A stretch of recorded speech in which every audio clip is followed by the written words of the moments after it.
ہونا یہ پھول تو بلبل کا ترنم بھی نہ ہو، چمن دہر میں کلیوں کا تبسم بھی نہ ہو۔ السلام علیکم ناظرین، اس دنیا کے تمام مسلمانوں بلکہ تمام انسانوں کے لیے سب سے عظیم تر اگر کوئی ہستی ہیں تو وہ آقا کریم حضرت محمد مصطفیٰ صلی اللہ علیہ وآلہ وسلم ہیں۔ اسپیشلی جتنے بھی مسلمان اس دنیا کے اندر پائے جاتے ہیں وہ آپ صلی اللہ علیہ وآلہ وسلم کی پیروی کرتے ہیں، اور اللہ تعالیٰ نے قرآن پاک میں بھی فرمایا ہے جس نے میرے حضور کی اطاعت کی گویا اس نے میری اطاعت کی۔ علامہ اقبال رحمۃ اللہ علیہ اور عشق رسول صلی اللہ علیہ وآلہ وسلم چونکہ آج کا ہمارا موضوع ہے تو ہم اقبال کے حوالے سے ہی بات کریں گے۔ اقبال رحمۃ اللہ علیہ بالکل جس طرح عام ایک انسان ہوتا ہے، مسلمان ہوتا ہے، اسی طرح آپ کا بھی آغاز ہوتا ہے آقا کریم صلی اللہ علیہ وآلہ وسلم کی زندگی کا مطالعہ کرتے ہوئے۔ لیکن جب آپ مطالعہ کرتے ہیں، آگے بڑھتے ہیں، حضور کی شان سے واقف ہوتے ہیں، حضور کی زندگی کو پڑھتے ہیں تو آپ کی محبت عشق میں بدلتی ہے اور آپ کا عشق بڑھتا رہتا ہے، چونکہ عشق ایسی چیز ہوتی ہے جو کم نہیں ہوتی بلکہ بڑھتی رہتی ہے۔ اقبال رحمۃ اللہ علیہ حضور اکرم صلی اللہ علیہ وآلہ وسلم کی جب شان بیان کرتے تھے تو آپ رو پڑتے تھے، چونکہ آپ کے عشق کی انتہا یہ تھی کہ آپ مغرب میں گئے،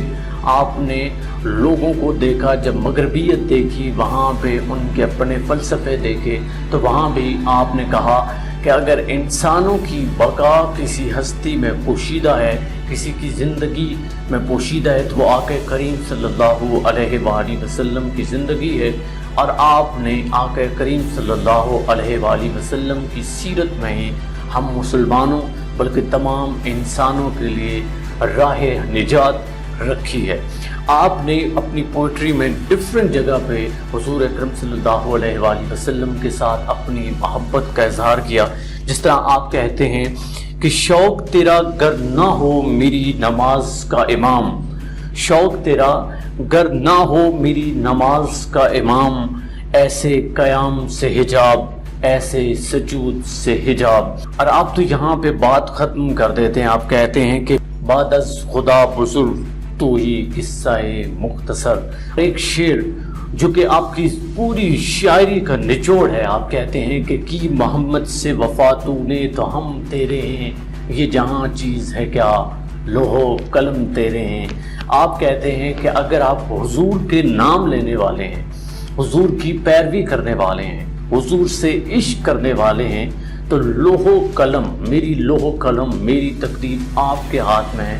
میں آپ کا غلام ہوں، آپ جو کچھ میرے ساتھ کرنا چاہتے ہیں میں آپ کے لیے حاضر ہوں، چونکہ حضور سے اعلیٰ ہستی کوئی نہیں ہو سکتی، اور میں حضور کے لیے اپنا تن من دھن سب کچھ قربان کرنے کے لیے تیار ہوں۔ اور یہی پیغام وہ ہمیں دے رہے ہیں، عام پبلک کو دے رہے ہیں کہ جب باری حضور اکرم صلی اللہ علیہ وآلہ وسلم کی شان کی آئے پھر ہمیں اپنی دل، جان، جسم سب کچھ قربان کر دینا چاہیے۔ اور سب سے خاص بات جو آپ نے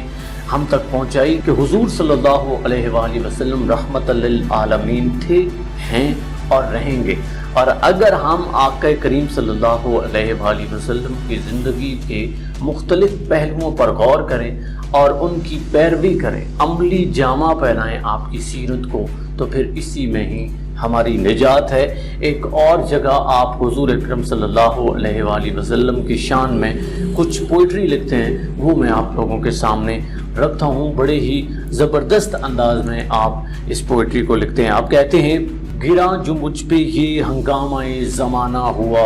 جہاں سے باندھ کے رختے سفر روانہ ہوا،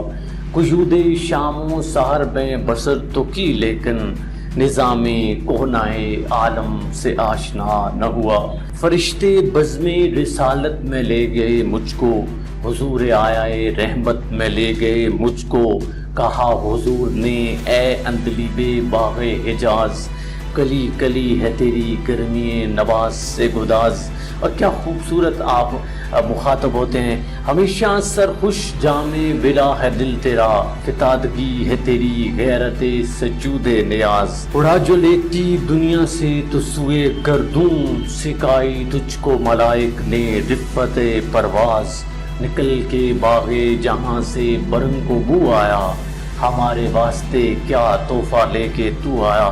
تو اقبال کہتے ہیں کہ میں جب حضور کی بزم میں داخل ہوا تو حضور مجھ سے سوال کرتے ہیں کہ اے اقبال تو ہمارے لیے کیا لایا ہے. تو اقبال جواب دیتے ہیں, کہتے ہیں کہ حضور داہر میں آسودگی نہیں ملتی, تلاش جس کی ہے وہ زندگی نہیں ملتی. ہزاروں لالا و گل ہیں ریاض ہستی پہ, وفا کی جس میں ہو وہ کلی نہیں ملتی. مگر میں نظر کو ایک آبگینہ لایا ہوں, جو چیز اس میں ہے جنت میں نہیں ملتی. اور آگے کہتے ہیں کہ جھلکتی ہے تیری امت کی آبرو اس میں, طرابلس کے شہیدوں کا لہو اس میں. شہادت کا تحفہ لے کے اقبال کہتے ہیں کہ میں حضور کی بزم میں گیا تو حضور اس سے خوش ہوئے.